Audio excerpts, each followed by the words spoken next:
ஹalleluya. ஸ்தோத்திரிக்கிறோம் ஆண்டவரே, உம்மை துதிக்கிறோம்.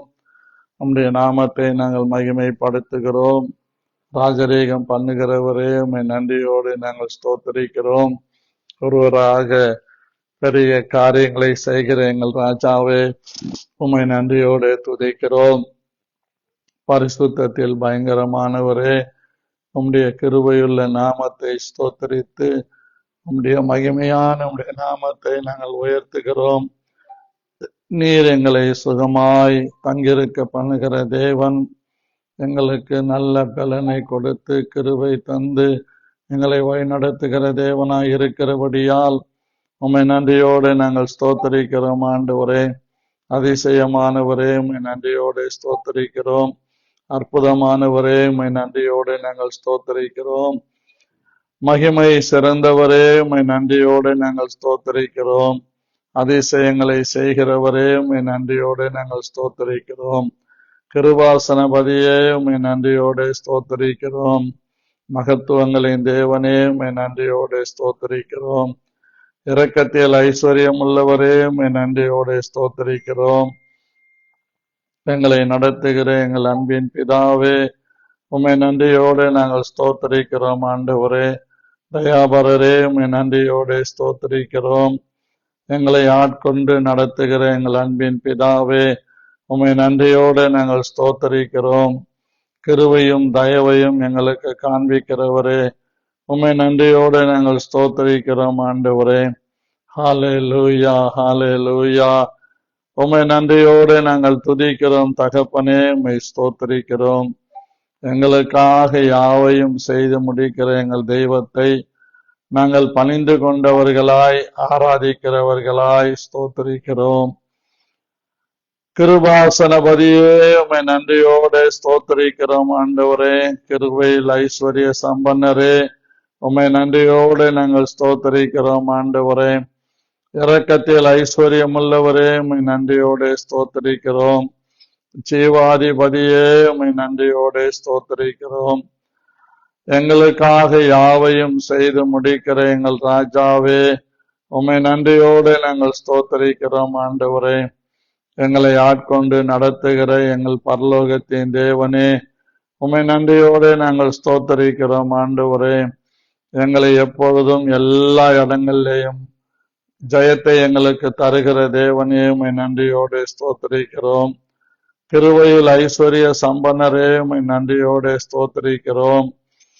நீர் ஒருவரே பெரிய தேவன், பெரிய காரியங்களை செய்கிற தேவன், அற்புதங்களையும் அதிசயங்களையும் செய்கிற தேவனாய் இருக்கிறபடியினால் உம்மை நன்றியோடு நாங்கள் ஸ்தோத்திரிக்கிறோம். ஆண்டவரே, கிருபையில் ஐஸ்வர்ய சம்பனராய் இருக்கிறவரே, உம்மை நன்றியோடு ஸ்தோத்திரிக்கிறோம்.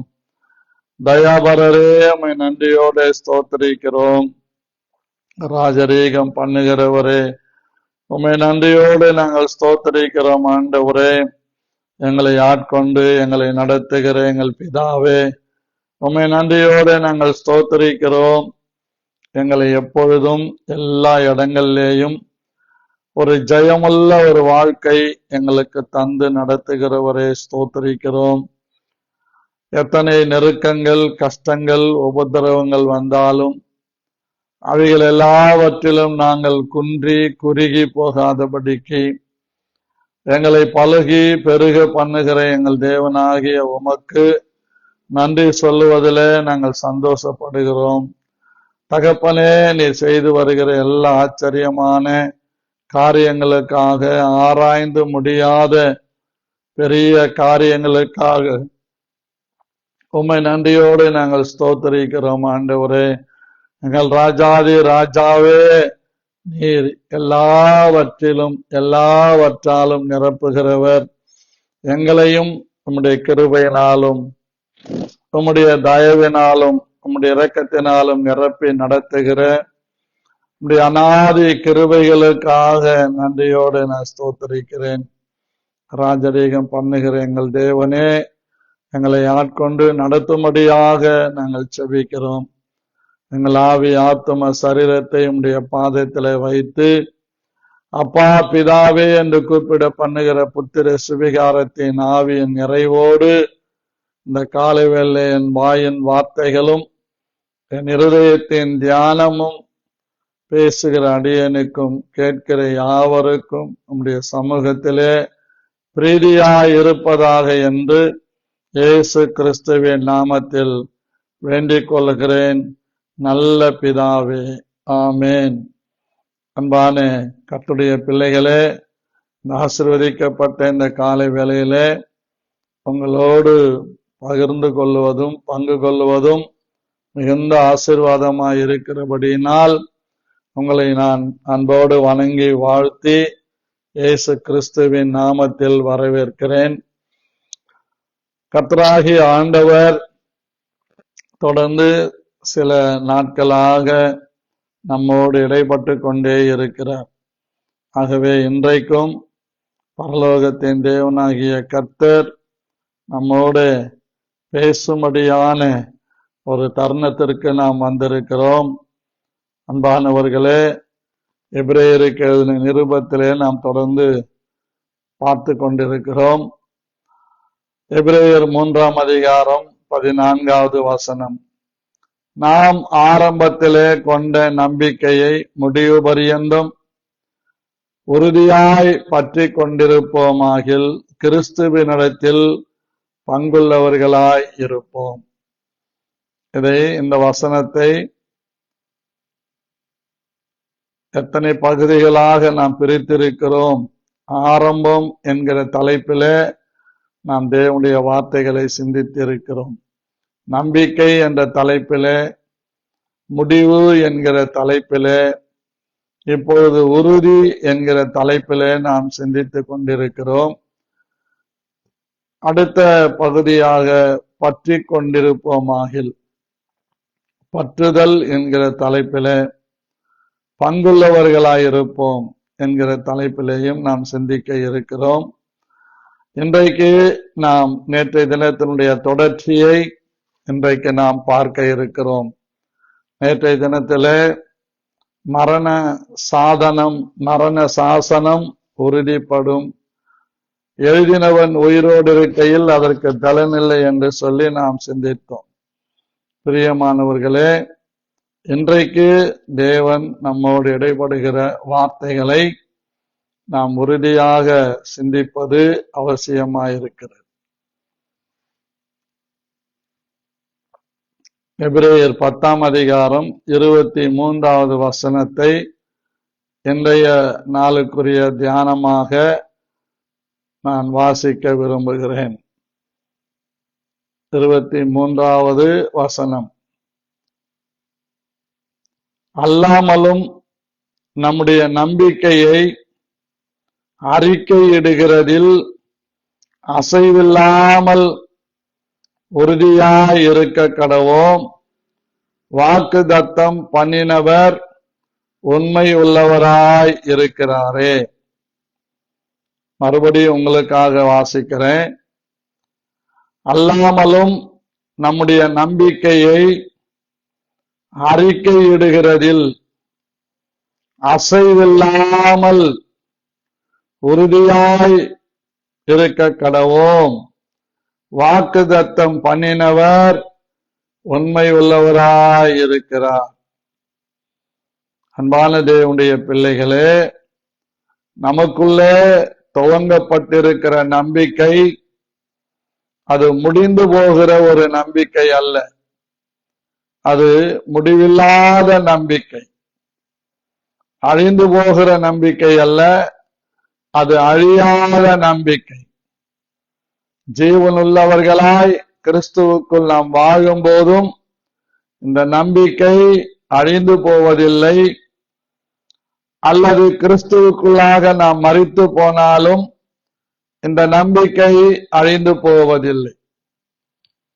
இந்த ஜீவனுக்கும் இதற்கு பின்வரும் ஜீவனுக்கும் வாக்குதத்தம் உள்ளது இந்த நம்பிக்கை. ஆகவே பிரியமான கர்த்தருடைய பிள்ளைகளே, நாம் 1 தீமோத்தேயு 4ஆம் அதிகாரத்திலே நாம் பார்க்கும்போது அந்த நம்பிக்கையை குறித்து தெளிவாக வேதத்திலே நாம் படிக்க முடியும். நமக்குள்ளே உருவாக்கப்பட்டிருக்கிற இந்த நம்பிக்கை ஒழிந்து போகிற நம்பிக்கை அல்ல, அழியாத ஒரு நம்பிக்கை. அதான் இங்கே வேதத்திலே பவுல் தீமோத்தேயுக்கு எழுதும்போது சொல்லுகிறார்.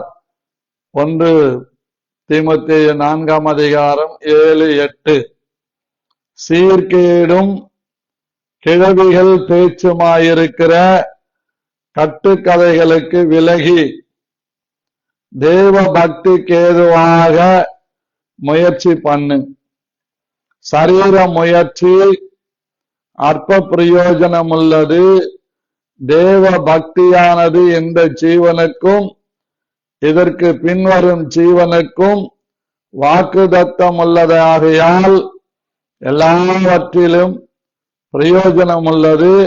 இந்த வார்த்தை உண்மையும் எல்லா அங்கீகரிப்புக்கும் பாத்திரமாயிருக்கிறது.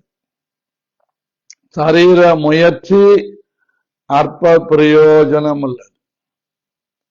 நமக்குள்ளே உருவாக்கப்பட்டிருக்கிற இந்த நம்பிக்கை இந்த ஜீவனுக்கும் இதற்கு பின் வரும் ஜீவனுக்கும் வாக்குதத்தம் உள்ளதாக வேதம் சொல்லுகிறது. பிரியமானவர்களே, இந்த ஜீவன், இந்த நம்பிக்கை வாக்குதத்தம் உள்ள ஒரு நம்பிக்கை. இது நம்மை வெட்கப்படுத்தாத நம்பிக்கை. நம்மை எப்பொழுதும் எல்லா இடத்திலும் நிறுத்துகிற ஒரு நம்பிக்கை. இது அசைந்து போகிற நம்பிக்கை இல்ல, இது அசையாத நம்பிக்கை, அசைவில்லாத நம்பிக்கை. இது காற்றிலே அலையை போல அலைபடுகிற நம்பிக்கை அல்ல. இது அமைதலும் அமெரிக்கையும் தருகிற நம்பிக்கை.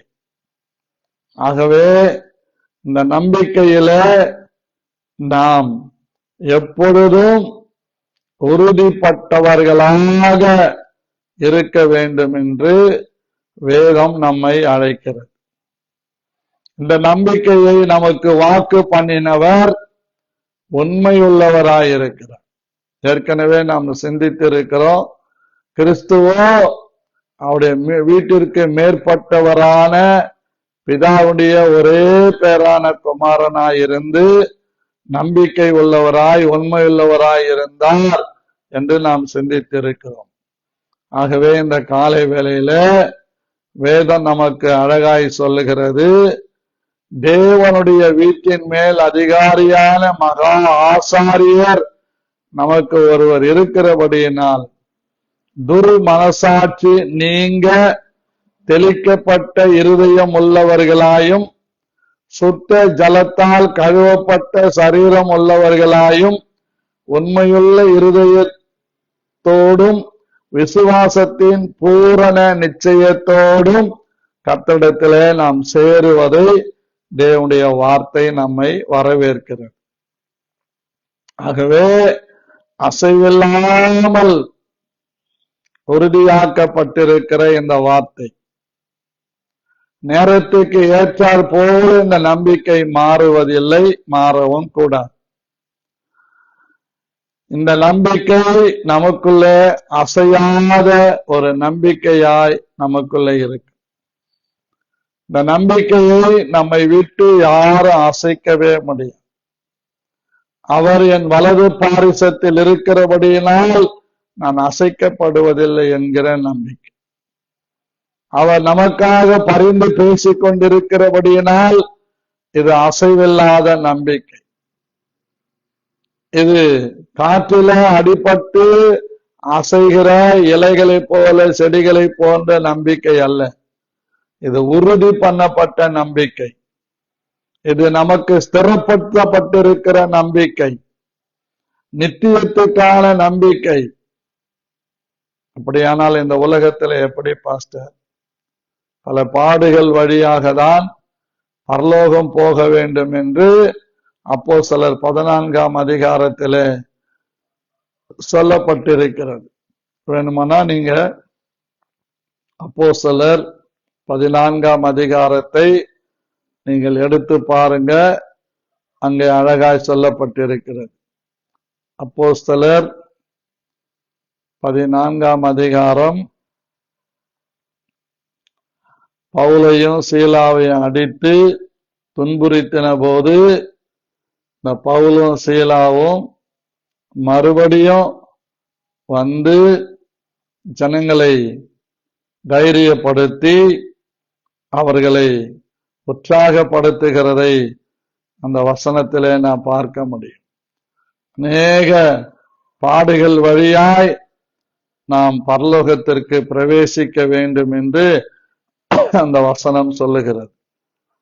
எடுத்திருந்தீங்கன்னா வாசிங்க பார்க்கலாம். யாரும் எடுக்கலையா?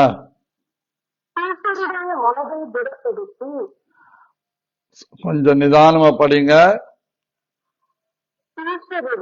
சீஷருடைய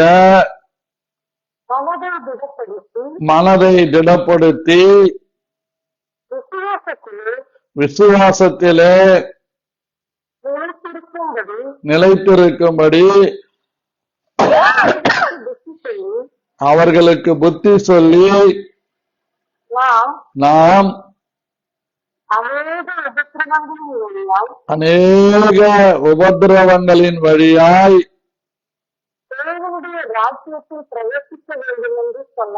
அநேக உபத்திரவங்களின் வழியாக தேவனுடைய ராஜ்யத்திலே பிரவேசிக்க வேண்டும் என்று சொன்னார்கள். பாத்தீங்களா? சும்மா இல்லை, நைய புடைத்து காயப்படுத்தி எங்க கொண்டு போய் போட்டாங்களா பாருங்க. அவளை தூக்கி ஊருக்கு புறகால போட்டுட்டாங்க. பாருங்க அழகா அவரை அடிச்சு அவங்க ரெண்டு பேரையும் சும்மா கண்ணா பின்னமா அடிச்சுட்டாங்க. அடிச்சு அவங்கள ஊருக்கு புறம்பே போட்டுட்டாங்க. 19வது வசனம். பின்பு அந்தியோகியாவிலும் இக்கோனியாவிலும் இருந்து சில யூதர்கள் வந்து ஜனங்களுக்கு போதனை செய்து பவுலை கல்லெறிந்து அவன் மரித்து போனான் என்று எண்ணி அவனை பட்டணத்துக்கு வெளியே இழுத்து கொண்டு போனார்கள். தூக்கி போய் போட்டாங்க, பட்டணத்துக்கு வெளியே போட்டாங்க.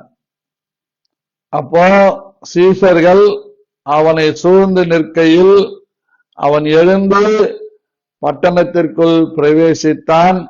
மறுநாளிலே பர்னபாவுடனே கூட தர்பைக்கு புறப்பட்டு போனான். பவுலும் பர்னபாவும் தான் அவங்க தேவர்கள் என்று வந்து விட்டார்கள் என்று அவங்களுக்கு மாலைகளை போட்டு எருமாடுகளை பலி கொடுக்க வந்தாங்க. அவ்வளவு அற்புதம் நடந்தது. சில அக்கம் பக்கத்துல இருந்து வந்தவங்க பேச்ச கேட்டு அவங்கள அடிச்சு துன்புறுத்துறாங்க. பவுலை காயப்படுத்திட்டாங்க, அவன் செத்துட்டான்னு சொல்லி இழுத்துக்கணும் போய் ஊருக்கு வெளியில போட்டுறாங்க. எதுக்கு போட்டுறாங்க?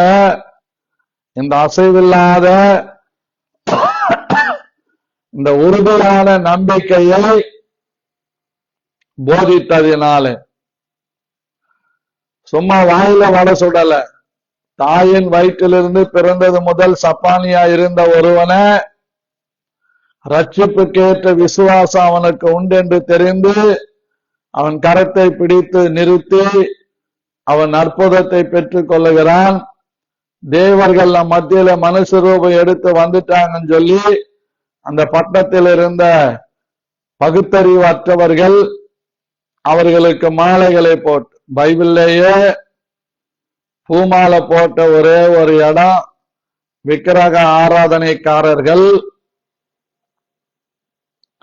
இந்த பவுலுக்கும் பர்னபாவுக்கும் போடுறாங்க. ஆனா நம்ம பாருங்க, சாவுக்கும் மாலை போட்டுக்கிறோம், கல்யாணத்திலையும் மாலை போட்டுக்கிறோம். இந்த மாலை போட சொல்லி யார் கத்து கொடுத்தாங்கன்னு தெரியல. எல்லாத்திலேயும் ஒரு பிசினஸ் இருக்குது. மாலை போட்டவங்க யாருன்னா இந்த அதிகாரத்துல பூசாசாரிகள் போய் அவங்களுக்கு மாலை போடுறாங்க. எருதுகளை கொண்டு வந்து, எருமாடுகளை கொண்டு வந்து பலி கொடுக்க வர்றாங்க. அப்படின்னா அர்த்தம்னா அவங்க அந்த பழக்கம் உள்ளவங்க அந்த பட்டணத்துல. இன்னைக்கு நம்ம கூட என்ன பண்றோம், பொண்ணு ஏஜ் அட்டன் பண்ணிட்டு உட்கார வச்சா மாலை போட்டுறோம். ஏஜ் அட்டன் பண்ண பிறகு அந்த பொண்ணுக்கு திரட்டி பெரட்டி நாங்களும் பாவம் வேற வழி இல்லாத மஞ்சள் நீராட்டு விழாவை நன்னீராட்டு விழாவை நோட்டீஸ் போட்டு கொடுத்து உங்களோட சேர்ந்து ஊழியக்காரர்களாகிய நாங்களும் பாதிக்கப்படுறோம். ஏன்னா ஊழியக்காரன் சொல்றதை யாரும் ஏத்துக்கிறது இல்லை. உலகம் சொல்றதுதான் ஏத்துக்கிறாங்க, பேய் சொல்றதை ஏத்துக்கிறாங்க. அப்படிதான் ஒரு பேய் ஓட்ட போனேன் ஒரு வீட்டுல. நல்ல விசுவாசிங்க, அவங்க சொந்தக்காரங்களுக்கு பேய் பிடிச்சு கொண்டு வந்திருக்கிறாங்க. பேய் ஆடுது, கோவிந்தா போட்டு குதிக்குது. நானு எப்பவும் போல காதை கொஞ்சம் கிள்ளி முட்டி போடன்னு சொல்லி முட்டி போட வச்சு போறியான் போயிருன்னு சொல்லு. ஆனா அங்கிருந்த பெந்தகோஸ்து விசுவாசி நல்ல ஆவியில நிரம்பும், அந்நிய பாஷையில நல்லா பொலன்னு பொலந்து எடுக்கும், சபையில பாயெல்லாம் கிழிக்கிற அளவுக்கு குதிக்கும். அந்த விசுவாசி சொல்லுது, பாஸ்டர் யாருன்னு கேளுங்க பாஸ்டர், விவரம் கேளுங்க பாஸ்டர். பைபிள் ஏசுனாரு எங்கேயும் விவரம் கேளுன்னு சொல்லல. ரோமர் 16ஆம் அதிகாரம் 16வது வசனத்திலே விசுவாசம் உள்ளவனாகி ஞானஸ்நானம் பெற்றவன் ரட்சிக்கப்படுவான். விசுவாசிக்கலால் நடக்கிற அடையாளங்களாவன, என் நாமத்தினாலே பிசாசுகளை துரத்துவீர்கள், நவமான பாஷைகளை பேசுவீர்கள், சாவுக்கு ஏதுவாய் யாதொன்றை குடித்தாலும் அது அவர்களை சேதப்படுத்தாது. அவர்கள் எங்கும் போய் பிரசங்கம் பண்ணினார்கள், கர்த்தர் அவருடனே கூட இருந்து அவருடைய வார்த்தையை உறுதிப்படுத்தினார் என்று சொல்லப்பட்டிருக்கிறது. அந்த அம்மா சொல்றாங்க, விவரம் கேளுங்க பாஸ்டர், அப்படியே தொட்டிராதீங்க பாஸ்டர். எனக்கு ஆலோசனை சொல்றாங்க. ரொம்ப டென்ஷன் ஆயிட்டேன், வேற வழி இல்லை. நான் எதனா சொல்லிட்டா அவங்க மனசை கஷ்டப்படுமேன்னு யோசிக்க வேண்டியதா இருக்கு. பிறகு நீயே கேளுமான்னு கேளுங்க இந்த கதைய. அந்த அம்மா கேட்டாங்க, நீ யாரு, எங்கிருந்து வந்திருக்கிற? எழுந்து இந்த கணத்துல வந்து அந்த கணத்துல ஒன்னு அரைஞ்சிச்சு, நீ யாரு என்ன கேட்கறதுக்கு? சொல்லிட்டு சொல்லுது, நீ சர்ச்சுக்கு தான் போறியா, நீ ஊர் சுத்தத்துல தெரியாத யாருக்கும் அப்படின்னு வண்டவாழ்த்த தண்டவாழ்த்த மேல ஏத்திடுச்சு. வாயாவது சும்மா வச்சு நின்றுதா? இப்ப அந்த அம்மாவுடைய இன்டீரியர் எல்லாம் வெளியே வருது. இயேசுவின் நாமத்துல வாயை மூடுன்னு வாயை மூடிட்டேன். போறியா? போறேன். ஏன் இந்த பொண்ணை பிடிச்ச? மறுபடியும் கேக்குறாங்க வேற ஒருத்தர். அவர் தான் கேட்டுங்கிறாருல்ல, அமைதியா இருக்கு. நான் சொன்னேன், அவங்க கேட்கறதுக்கெல்லாம் பதில் சொல்ல உன்னால முடியுமான்னா சொல்லிடுச்சு. ஒரு 5 நிமிஷத்துல எல்லா கதையும் சொல்லிடுச்சு. சாமியும் கிடையாது, ஒன்னும் கிடையாது.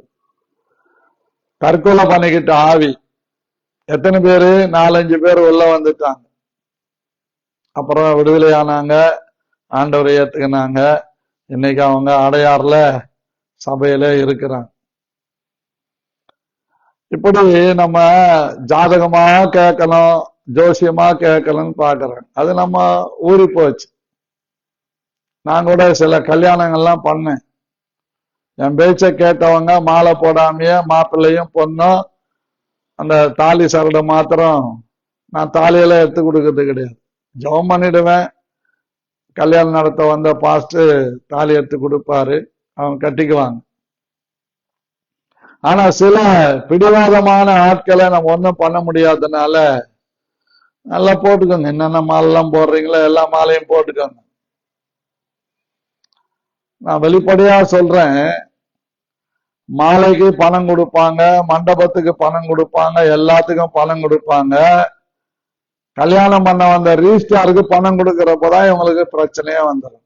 3000 ரூபாயா பாஸ்டர் அப்படின்னு வலிப்பாங்க. 5000 கொடுத்து மாலை வாங்குவாங்க. ஆனா ஊழியக்காரனுக்கு ரிஜிஸ்டார் பண்றவனுக்கு 3000 ரூபாய் கொடுக்கறதுக்கு யோசிப்பாங்க. ஏன்னா அவர் எத்தனை முறை அலையணும் அந்த அரசாங்க சர்டிபிகேட் வாங்கிறது. அவர் ஒரு முறை போயிட்டு வரணும்னா 200 ரூபாய் செலவாகும். குறைஞ்சது 5 முறையாவது போயிட்டு வரலாம். இப்ப ஆன்லைன்லயே வந்தாலும் அதுக்கும் கலெக்டர் ஆபீஸுக்கும் அலைய வேண்டியது இருக்கு. இப்படி எல்லாம் செய்வாங்க. சொல்லணும்னு தோணுதுனால சொல்றேன். ஆனா இங்க பவுலும் சீலாவும் அவங்க சொல்றாங்க, நாங்கள் உங்களை போல பாடுள்ள மனிதர்கள், நாங்கள் பாடுள்ள மனிதர்கள், நாங்கள் இப்படி செய்யக்கூடாது என்று சொல்லி அதை புறக்கணிச்சிருவாங்க. பைபிள்லயே பூமாலை போட்ட ஒரே ஒரு வசனம் எங்க இருக்குதுன்னு கேட்டா,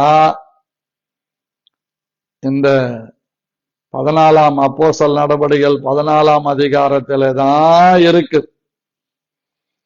அப்படிதான் ஒரு பிரதருக்கு கல்யாணம் பண்ணேன். அருப்புக்கோட்டையிலிருந்து ஒரு பாஸ்டர் வந்திருந்தார். அவர் சொல்றாரு, அவங்க கேட்கிறாங்க பாஸ்டர், அவங்க விருப்பத்துக்கு செஞ்சிருங்க அப்படின்னார். நான் சொன்னேன், இது உங்க சபை விசுவாசி கிடையாது, எங்க சபை விசுவாசி. நான் சொல்றதுதான், தகப்பன் சொல்றதுதான் பிள்ளைங்க கேட்கணும். ரோட்ல வர்றவன் போறவன் சொல்றதெல்லாம் கேட்க கூடாதுன்னு சொல்லிட்டேன்.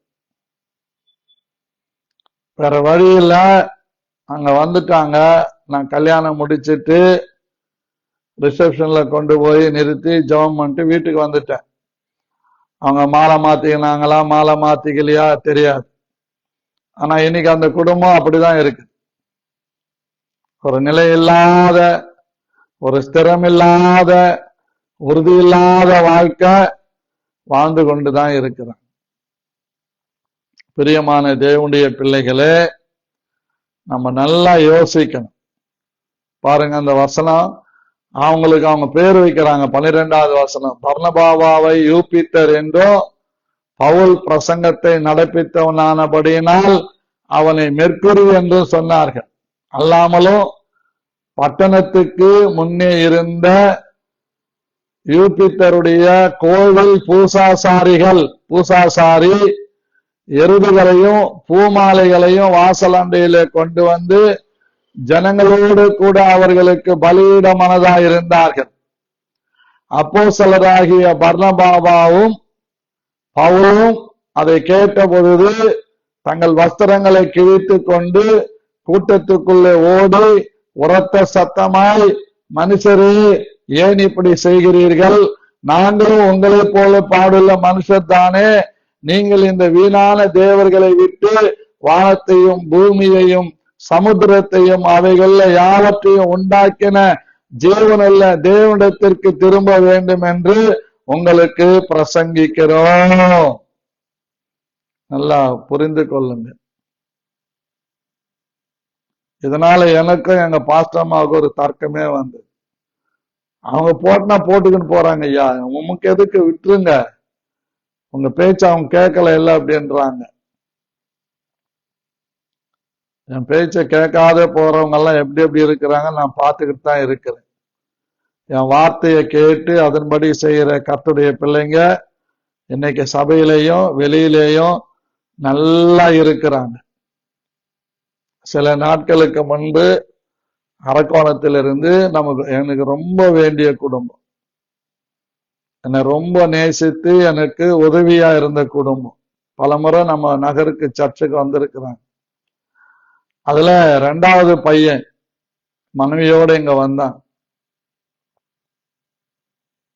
அவன் சொல்றான், நீங்க திட்டுவீங்கன்னு தான் அங்கிள் நான் உங்களை தேடி வரல. ஆமா, தப்பு செஞ்சா திட்டதானே செய்வேன். பிறகு வந்தாங்க, ஜெபம் பண்ணிக்கினாங்க, போனாங்க. எதுக்கு நான் சொல்ல வரேன்னா, கர்த்தருடைய வார்த்தைக்கு மிஞ்சினது உலகத்துல ஒண்ணு இல்லை. அழகும் இல்லை. பாட்டெல்லாம் பாடுறோம். அழகு மாயை நிலைத்திடாதே, அதை நம்பாதே மயக்கிடுமே. அழகு மாயை நிலைத்திடாதே, அதை நம்பாதே மயக்கிடுமே. மரணம் ஒரு நாள் சந்திக்குமே, மறவாதே உன் ஆண்டவரை, வருவாய் தருணம் இதுவே, அழைக்கிறாரே வல்ல தேவன் உன்னை. வருவாய் தருணம் இதுவே, அழைக்கிறாரே. பாருங்க, நம்ம எவ்வளவு மேக்கப் பண்றோம். வீணான காரியம். கடைசியில அந்த திருமணம் முடிஞ்ச பிறகு அந்த ஊழியக்காரருக்கு என் பாக்கெட்ல இருந்து பைசா எடுத்து கொடுத்து அனுப்புனேன். கல்யாணம் எல்லாம் முடிஞ்சு குறைஞ்சது ஒரு 7 லட்சம் செலவு பண்ணாங்க. ஊழியக்காரனை வந்து பார்த்துட்டு ஒரு 1500 ரூபாய் காணி கொடுத்துட்டு போறாங்க. நான் வந்து அந்த ஊழியக்காரரை வெக்கப்படுத்த கூடாதுன்னு 5000 ரூபாய் அவருக்கு கவர்ல போட்டு 500 ரூபாய் அவருக்கு டிராவல் கொடுத்து அனுப்புனேன். அதாவது நம்ம காணிக்கைக்காக எல்லாம் ஊழியம் செய்யல. நமக்கு ஏன் அந்த மைண்ட் நமக்கு இருக்க மாட்டேங்குதுன்னு யோசிக்கிறேன். எல்லாத்துக்கும் செலவு பண்ணுவாங்க. கர்த்தருக்குன்னு கொடுக்கிற காரியத்துலதான் வஞ்சகம் பண்ணுவாங்க. அதனாலதான் மல்கியா 9 சொன்ன 3:9 என்னை வஞ்சிக்கிறீர்கள்னு சொன்ன. ஆண்டவரை வஞ்சிக்க கூடாது.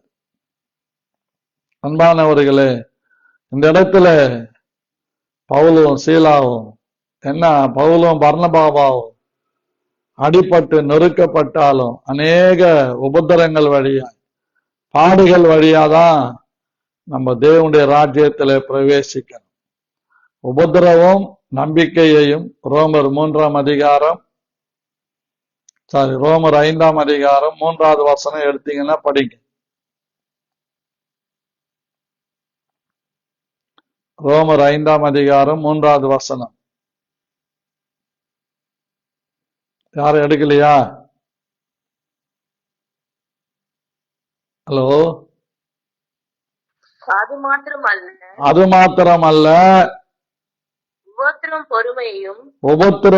பொறுமையையும் பொறுமை பரீட்சையையும் பரீட்சை நம்பிக்கையையும் உண்டாக்குகிறது என்று நீங்கள் அறிந்து உபத்திரவங்களிலேயும் மேன்மை பாராட்டுகிறோம். அல்லேலூயா, பிரைஸ் தி லார்ட். தெலுங்குல அழகா சொல்றது பாருங்க.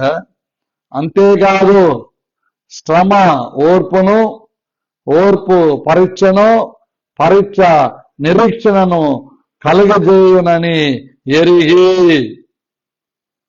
பாருங்க, அழகா சொல்றது பாருங்க. உபத்திரவம் நமக்கு ரொம்ப நீடிய பொறுமையை கற்றுத்தருதான். அந்த பொறுமை நமக்கு பரீட்சை, டெஸ்ட், எக்ஸாம், அதாவது பொன்னை போல புடமிடுகிறதா. அந்த பரீட்சையானது நமக்கு ஒரு நித்திய ரட்சிப்பை நமக்குள்ளே உண்டு பண்ணுகிறது. ஆமீன் சொல்லுவோமா? ஆகவே எனக்கு அன்பான தேவனுடைய பிள்ளைகளே, நம்முடைய வாழ்க்கையிலே அசைவில்லாத ஒரு நம்பிக்கை உடையவர்களாய் நாம் இருக்கிறோம். அசைவில்லாத ராஜ்யத்தை பெறப்போகிறோம். ஆகவே அசைவில்லாமல் நாம் அறிக்கை பண்ணுகிற நம்பிக்கையிலே உறுதியாயிருப்போம். மாலை தான் போட்டாகணும், தாலிதான் கட்டி ஆகணும். நல்ல காலம் என் ஜபத்தை ஆண்டவர் கேட்டாரு போல இருக்குது. ஜூன் ஜூலைக்கெல்லாம் 2,10,000 ரூபாய் வந்துடும் ஒரு சவரன். அப்ப கூட பிரிஸ்டேஜுக்காக கூட அந்த சவரன் சவரமா போட்டுக்குவாங்க, வசனத்துக்கு இடம் கொடுக்க மாட்டாங்க. கர்த்தருக்கு மகிமை உண்டாகட்டும். இரண்டாவது சம்பவம் வேதத்திலிருந்து நாம் வாசிக்கலாம்.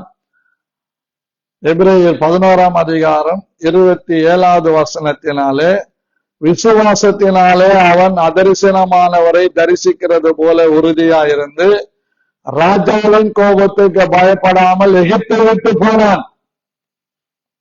யாருங்க அவன்?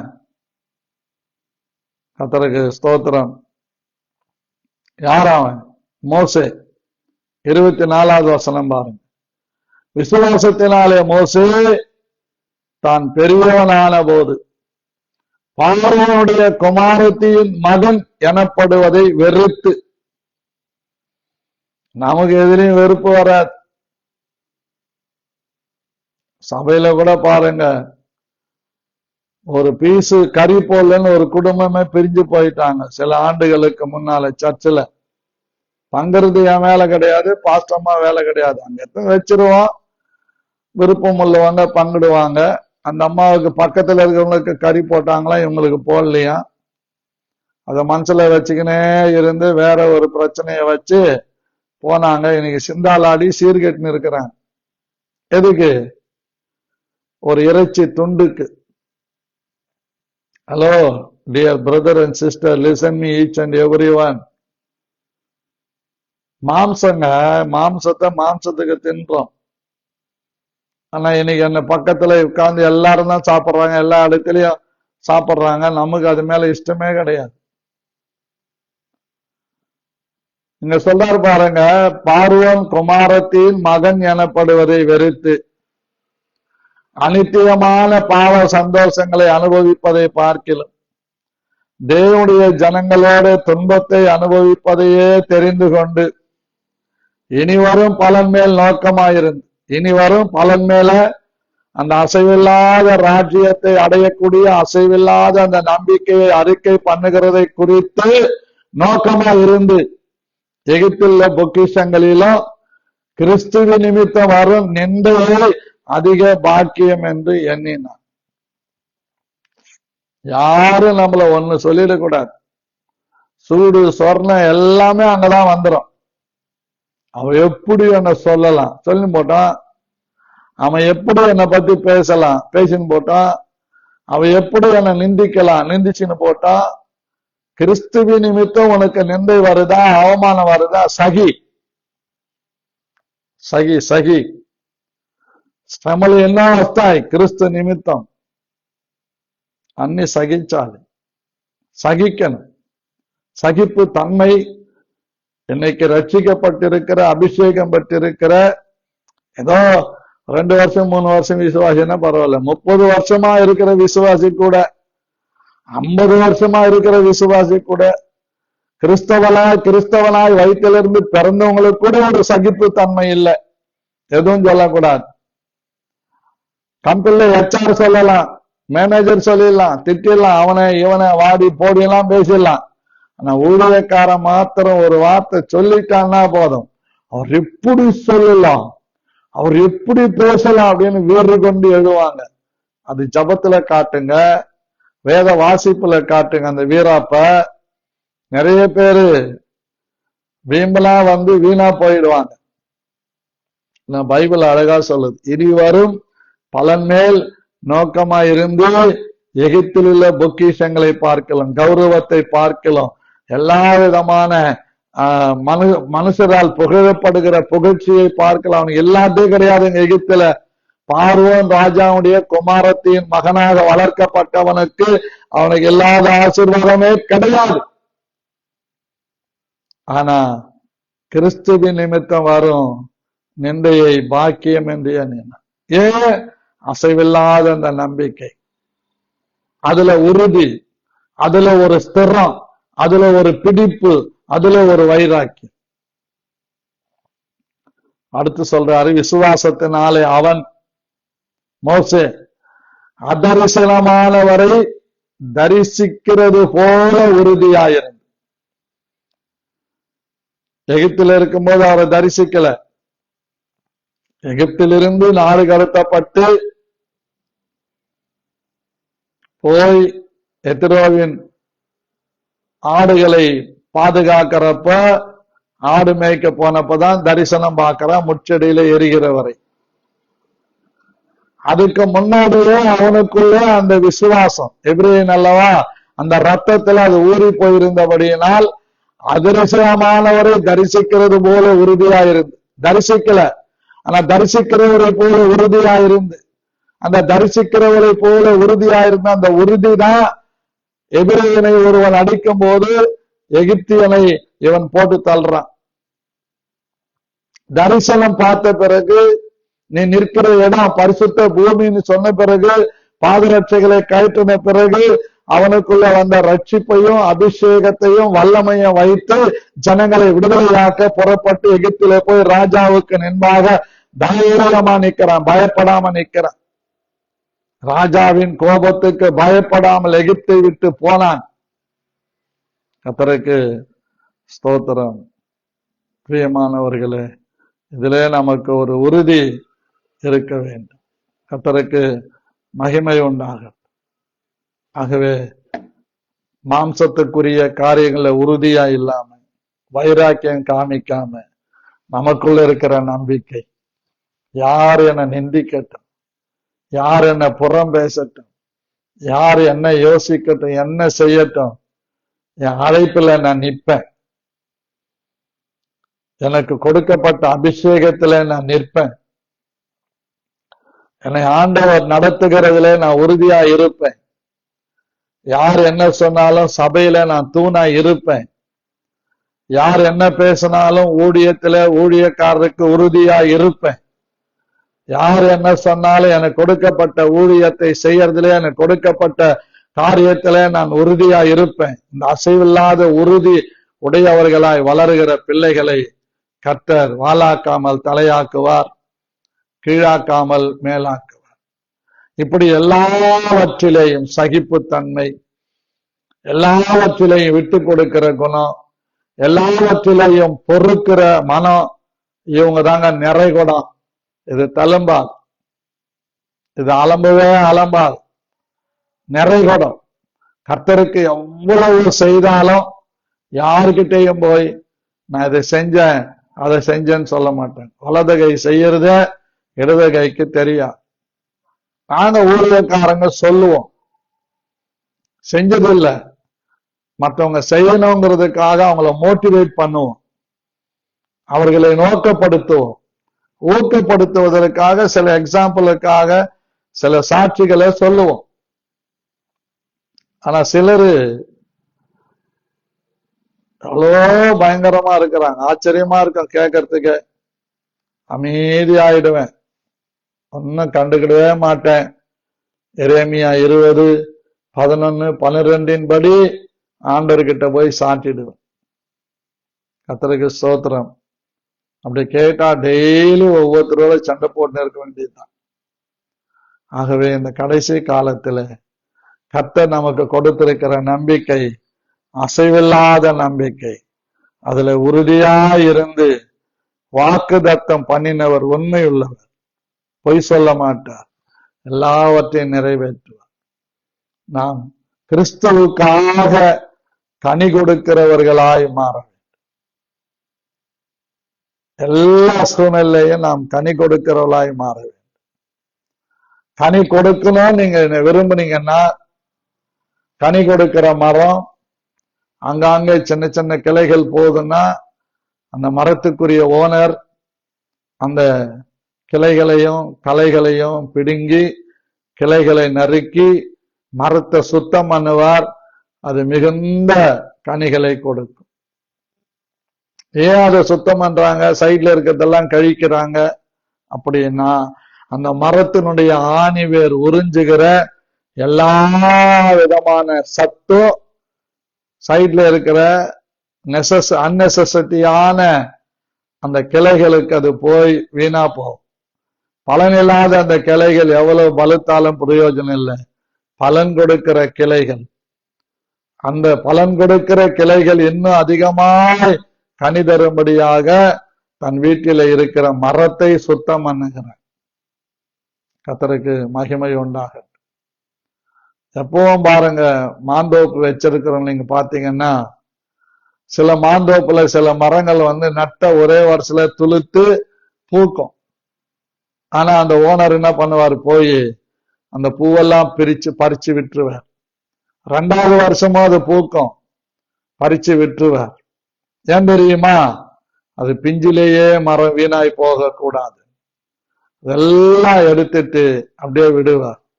3வது வருஷம் அது வளர்ந்து ஒரு ஸ்டேஜுக்கு வரும்போது கனி கொடுக்கும். இது எதுக்கு அடையாளமா இருக்குதுன்னா, 12 வயசுல ஒரு பொண்ணு குழந்தை பெத்துக்கினா நிலைமை என்ன, 13 வயசுல ஒரு பெண்ணு குழந்தை பெத்துக்கிட்டா நிலைமை என்ன, 15 வயசுல ஒரு பொண்ணு குழந்தை பெத்துக்கிட்டா நிலைமை என்ன, அவ்வளவுதான். அதனாலதான் என்ன பண்றாங்க, அரசாங்கமே 18 வயசு பெண்ணுக்கும் 21 வயசு ஆணுக்கும். ஆனா இப்ப இருக்கிற கவர்மெண்ட் 15 வயசுக்கு கல்யாணம் பண்ணலான்ற சூழ்நிலைக்கு வர்றாங்க. பொறுக்க முடியல, அவங்களால தாங்க முடியல. அவ்வளவு போராட்டமான பிசாசின் கிரியைகள். ஆகவே காத்திருக்கணும் எல்லாவற்றுக்கும். சங்கீதக்காரன் போல கர்த்தருக்கு பொறுமையுடன் காத்திருந்தேன், அவர் என்னிடமாய் சாய்ந்து என் கூப்பிடுதலை கேட்டார். காத்திருங்க, உங்க கூப்பிடுதலை, என் கூப்பிடுதலை கர்த்தர் கேட்கிறார், கேட்டு பதில் தர்றார். அவன் என்னை நோக்கி கூப்பிடுவான், நான் அவனுக்கு மறு உத்தரவு அருளி செய்வேன், அவனுக்கு எட்டாவதும் அறியாதும் பெரிய காரியங்களை அறிவிப்பேன். இது ஆண்டவர் செய்யற காரியம். ஆகவே நாம் செய்ய வேண்டிய ஒன்று, உறுதியாயிருப்போம். மற்றொரு சம்பவத்தை நாளைக்கு சிந்திக்கலாம். கர்த்தர் உங்களை ஆசீர்வதிப்பார்.